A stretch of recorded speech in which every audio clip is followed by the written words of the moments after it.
বাসর রাতে ঢুকলাম, ঢুকেই দেখছি আমার বিবি সিজদায় পড়ে হাউমাউ করে কাঁদতে লাগলেন। আমি ভাবলাম নিশ্চয়ই কোনো অঘটন ঘটেছে। আমি মনে মনে ভয় হলো যে আমার বিবি বোধহয় বিয়েতে রাজি নেই, আমার শ্বশুর জোর করে বিয়ে দিয়েছে। আমি বিবিকে বললাম, বিবি দেখো, আমি তোমাকে টাচ করব না, আমি তোমাকে স্পর্শ করব না, ভয়ের কোনো কারণ নেই। তুমি কাঁদবে এটা আমি মেনে নিতে পারি না। শোনো, যদি তোমার আমাকে অপছন্দ হয়, বিয়েতে রাজি না হও, অসুবিধা নাই, আমি তোমাকে সুযোগ করে দিব, তোমাকে আমি স্পর্শ করব না।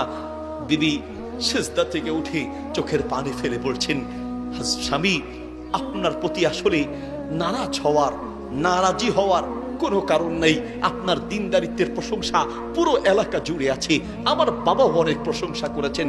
বলতে গেলে আমি আপনার যোগ্য নই। আরে বিবি কি বলো, তোমার রূপ, গুণ, অর্থ, সম্পদ সবই তো আল্লাহ দিয়েছেন, আলহামদুলিল্লাহ। তুমি কেন আমার অযোগ্য হবে? বরং